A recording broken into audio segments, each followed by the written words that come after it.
yung mga ini-invite ninyo na mga resource persons as mga witnesses ninyo, kahit sino na lang ini-invite ninyo. Hindi nakapanipaniwala. Akala ko ba may screening dyan? Narito ang Balitang Pinoy TV.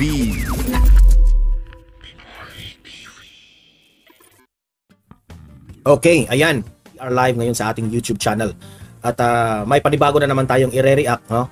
Ito yung patungkol dito sa kay Rodrigo Roa Duterte, our former president, na binanatan ang mga kongresista na umalma sa hindi niya pagsipot sa Quadcom hearing. Nag-trending ito ngayon sa mga vloggers, sa mga mainstream media. Kinakagat itong issue na ito na syempre si Paduano kahapon galit na galit. Tapos itong si Abante kung ano-anong mga sinasabi patungkol kay former President Duterte na mali-mali naman yung kanyang mga sinasabi na parang si Duterte raw ay nagjo-joke dito sa mga nasyusyutay na mga biktima ng EJK, which is malayo po yan sa konteksto sa ibig sabihin ni former President Duterte. Ngayon naman, bumanat itong si former President Duterte ngayon. No? Nagsasabi na, kasi itong si Paduano, hinamon itong si Duterte, bakit? Takot ka ba na pumunta dito sa hearing na ito? Yan ang sabi ni Paduano. Rumesbak itong si former President Duterte na, you don't scare me like that. Okay? Nagdaan na po ako ng, naging kongresista na po ako, naging presidente na po ako, dumaan na rin ako bilang mayor, tapos gagaguhin mo, tapos itatakutin mo ng ganyan. So, nagalit po itong si former President Duterte, okay? So, pakinggan po natin yung balita na yan sa News 5, okay?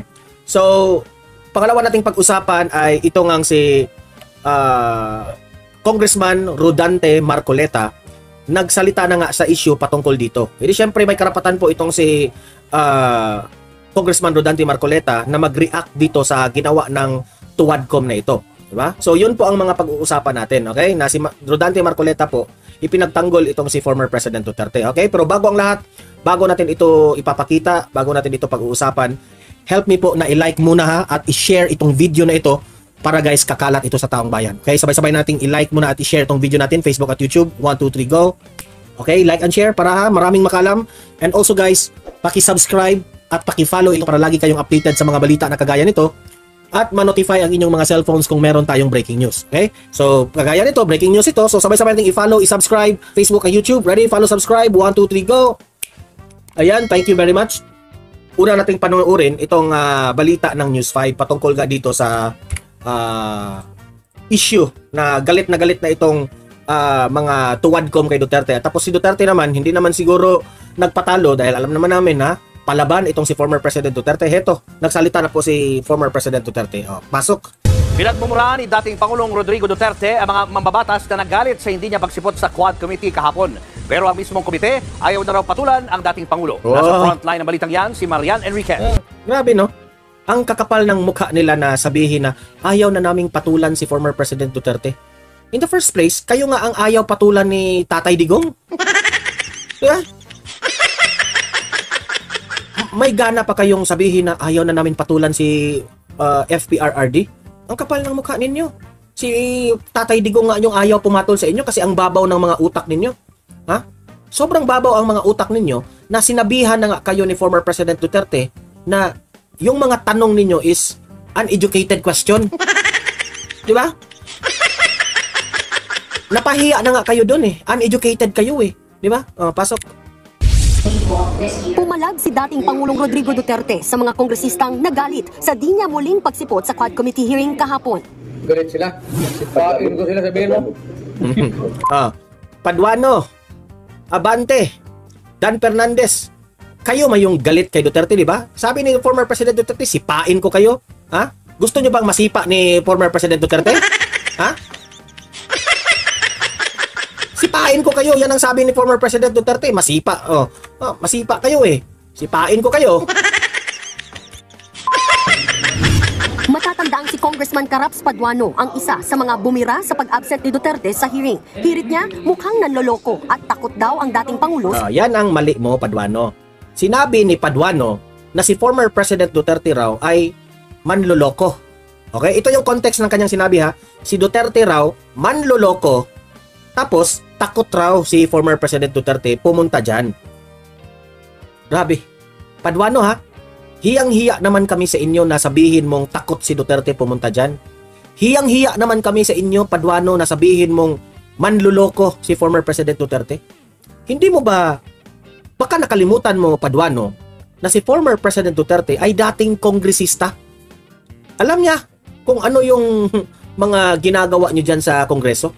Dating kongresista, itong si Tatay Digong. Dating mayor, si Tatay Digong. Dating dating presidente ng Pilipinas, si Tatay Digong. Dating abogado, si Tatay Digong. Dating piskal, maraming hinaharap, maraming kinakaharap na mga kaso, kung ano-anong mga kasong isinampa sa kanya. Mas matindi pa nga yung mga nangyari sa kanya. Nagpa-hostage na nga itong si former President Duterte. Tapos, di ba, yung maalala natin, si Tatay Digong, nagpa-hostage yan para lang masalba yung kanyang mga taong bayan. Walang biro yan. Muntik nang masyutay si Tatay Digong. Tapos sasabihin mo, takot si Duterte pumunta dyan? Kayo lang? Matatakot siya? Teka muna, Paduano, sino ka ba para katakutan ni Duterte? Kayong mga tuwadkom dyan, sino ba kayo para matakot si former President Duterte? Siguro yung mga mukha ninyo, nakakatakot yung mga mukha ninyo, kagaya nitong si Baculaw.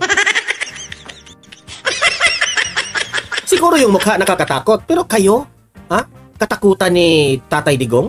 Hiyang-hiya naman kami, tapos sasabihin nyo, manloloko? Sabihin yung manloloko si Tatay Digong, binoto yan ng taong bayan, naging presidente po ng Pilipinas, tapos sasabihin yung manloloko? Saang lupalop ng mundo, naging loko-loko itong si Duterte? Yan ba ay manloloko si Tatay Digong na ang daming nagawang infrastructure sa Pilipinas? Ang dami pong mga inosenteng tao ang nasalba sa pamumuno ni former President Duterte. Tapos sabihin mo, magda tayong maglokohan dito. Sinong niloloko mo? Paduano? Sinong niloloko mo? Taong bayan?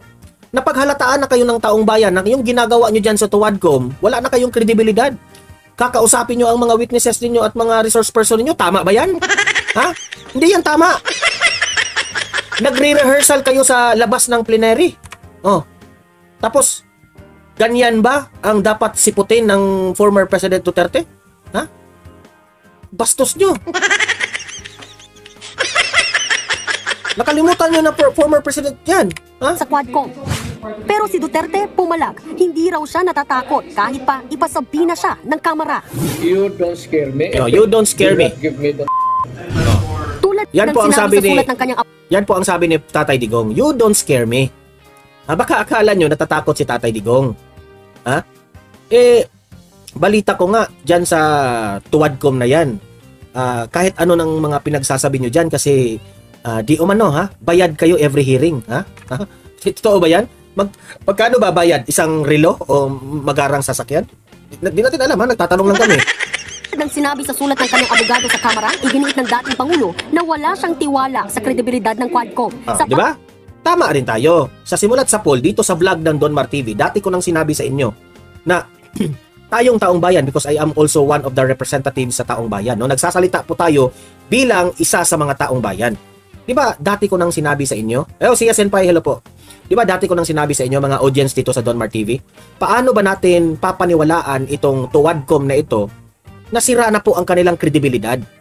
Yung ginawa po ni Grijaldo na binuking sila, tapos na. Tapos na po ang paniniwala ng taong bayan. Wala na.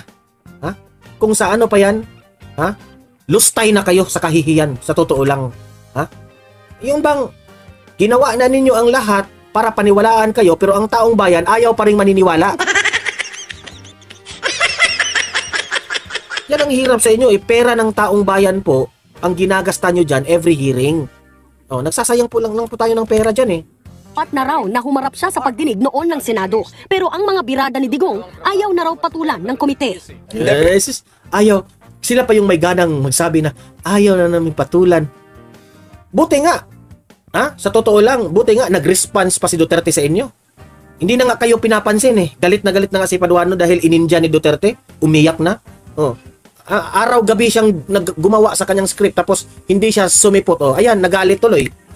to him being the former president, we still will accord him all the necessary courtesy that we can extend to him. Kahit 100 courtesy pa yan, ha? Barbers. Ito yung tatandaan mo, Barbers. Kahit 100 courtesy pa yan. Kahit 1,000,000 courtesy pa yan. Sino ba ang gustong pumunta dyan? Naggiba na yung kredibilidad nyo dyan. Yung mga ini-invite ninyo na mga resource persons as mga witnesses ninyo, kahit sino na lang ini-invite ninyo. Hindi nakapani-paniwala. Akala ko ba may screening dyan? Di ba? Sana in-screen nyo muna, binackground check nyo muna yung mga witnesses at yung mga resource person nyo dyan kung dapat ba yan papaniwalaan. Ikay, kuha lang kayo ng kuha ng mga kung ano-anong witness eh. Di ba? Kahit nga si Espinosa, kinuha nyo. Di ba? Yung mga ex-convict, yung mga galing sa kulungan, kinuha rin nyo rin. Lahat na, kukunin na nyo na lahat. Kung sa House Quad Committee, bumuo na rin ang Special Task Force. Oy, Marley PH, hello po. Subscribe kayo dyan kay Marley PH, yung ating moderator rin. Ang Department of Justice para imbestigahan ang mga patayan noong war on drugs ng Administrasyong Duterte. Ikinatuwa ito ng Quadcom. Nakahanda rin daw silang makipagtulungan at ibigay ang lahat ng mga dokumentong kanilang kailangan. Handa kayong makipagtulungan dan sa EJK na yan. Ang tanong ko sa inyo, ito lang ha, sablay na kayo dyan. Bakit nung panahon po ni former President Duterte, mga congressman at representative naman kayo at that time, bakit ngayon lang kayo nag-ngak-ngak-ngak? Dahil ba wala pang Panginoon at that time? Ha? Wala pa silang buwayang Panginoon at that time. Di ba? Bakit hindi nyo, kung totoo kayong nagserbisyo sa taong bayan para i-hearing, imbestigahan itong EJK na ito, bakit ngayon lang? Kung totoo kayong may malasakit sa taong bayan, dapat noon pa, nung kayo po ay kongresista at representative sa panahon ni Tatay Digong na nag-i-exist talaga yung EJK. Bakit ngayon lang? Di ba? Bakit ngayon lang? Dahil ba bayad kayo every hearing? Nagtatanong lang po kami ha, kasi si Pulong Duterte yung nagsabi niya na nagbibiro siya na pakabayad. Bayad siguro every hearing. Ay, hindi na lang ako magsalita. Parang half joke yun, dinaanan joke, pero syempre yung taong bayan, medyo may hint na yung taong bayan na mukha yatang totoo, may lumusot na kwento na may ganyan, bayad kayo. Nagtatanong kami. Kasi kung bayad kayo, we have the right to know. Kasi, nagtatanong kami kung pera ba yan ng taong bayan. Diba? Ang sakit naman siguro yan kung pera namin yan, tapos yan pala, ang gana-gana kayong mag-hearing dyan kasi kaching pala. Sa kabila nito, tila matabang pa rin naman ang pananaw ng Quadcom sa ideyang dapat din silang makipagtulungan sa International Criminal Court o ICC. Personally, my opinion is that Ayan na naman tayo sa ICC.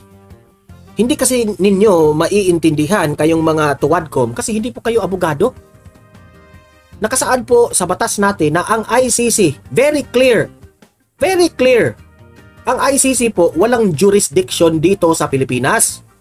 Pati na ang Pangulong Bongbong Marcos nagsabi na walang jurisdiction ang ICC sa Pilipinas.